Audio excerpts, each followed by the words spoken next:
Perkenalkan, saya Rolin. Dan sebelah saya ada teman saya. Nama saya Juan. Saya Femi. Saya Yuki. Saya Ina. Saya Vin. Saya Dewi. Saya Feby. Saya Lydia. Saya Bino. Saya Sria. Di sini kami akan membahas Diska. upaya pengambilan inisial.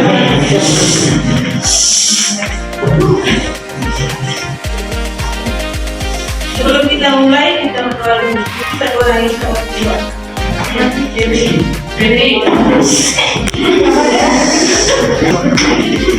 Oke, baik. Ya, selamat pagi untuk teman-teman semua. Kalau saya bilang selamat pagi, teman-teman bilang pagi luar biasa ya. Dua kali pagi luar biasa. Saya minta teman-teman berdiri.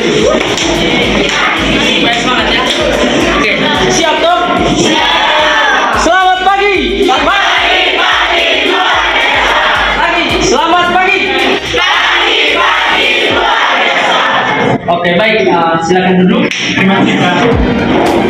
Saya minta kita semua sama-sama bekerja sama untuk mendengarkan materi. Kalau ada yang bingung sudah bertanya ya.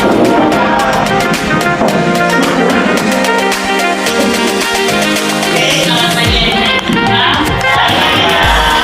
Terima kasih atas perhatian dan dari tadi pada semua.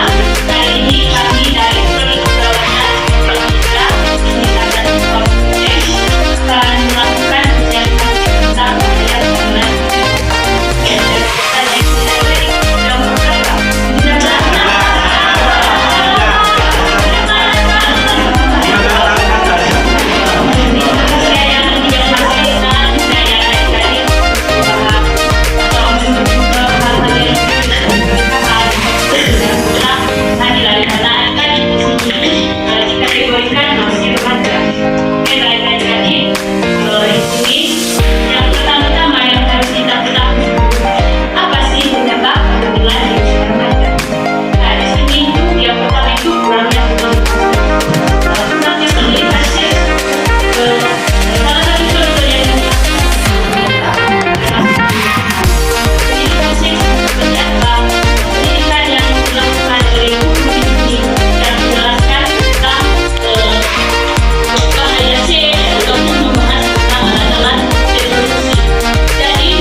Dengan kemajuan teknologi yang sangat cepat dan berkembang itu, adik-adik semua itu bisa dengan mudah mengakses berbagai hal. Salah satu contohnya itu, adik-adik di sini juga pernah mengakses ini juga kalau hal-hal yang berbau pornografi. Nah, adik-adik itu saya rasa dengan sangat mudah mengakses hal tersebut karena ada kemajuan teknologi tersebut. Jadi dari kemajuan teknologi seperti ini, adik-adik dengan mudah mengakses hal yang tadi itu pornografi. Nah, tadi hal pornografi seperti ini bisa juga mengarah ke seks bebas dan merujuk pada kritik. Pasti kita juga sering ikut teman atau bahasa gaul sekarang bahasa anak remaja itu homo atau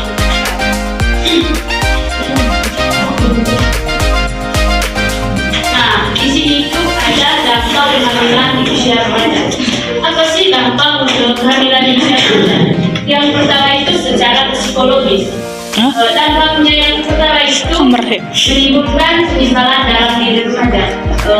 Ketika sudah merasa teman-teman kan, ketika sudah mulai pergaulan bebas bersama. Kita adik-adik jelaskan mulai keseharian. Yang berikutnya adik-adik supaya dijelaskan pada remaja. Yang pertama itu peran diri sendiri, mendekatkan diri kepada Tuhan. Bagaimanapun adik-adik kita kurang bisa mendekatkan diri kepada Tuhan. Kadang-kadang juga kalau kita tidak mendekatkan diri kepada Tuhan, kita akan terus ke hal yang lain. Yang kedua itu melakukan kegiatan sosial yang positif, seperti melakukan kegiatan positif dari seperti yang di kelompok kalian ikut kegiatan-kegiatan sport itu yang dapat mempengaruhi bisa berhubungan dengan mendekatkan diri pada Tuhan juga. Yang berikutnya itu tidak melakukan hubungan seksual di luar nikah. Kalian tahu sendiri sekali, mungkin zaman sekarang itu banyak sekali yang kalian dengar itu hubungan seksual di luar nikah yang feminin dan dulu baru nikah. Tapi pasti kalian dengar sekali, banyak sekali terjadi di anak-anak sekolah. Yang berikutnya itu hindari pergaulan bebas. Hindari pergaulan bebas ini untuk adik-adik SMA itu perlu sekali untuk pilih-pilih teman. Kadang-kadang adik kalau kita itu tidak pilih-pilih teman juga pasti ada teman-teman yang menjerumuskan kita kalian salah. Maka kita itu terbawa arus. Contohnya itu misalnya teman dia ini sering mabuk-mabukan, terus kita pergi berteman dengan dia, terus kita terbawa dengan dia yang mabuk-mabukan. Yang berikut itu hindari pergi dengan orang yang tidak dikenal. Tetapi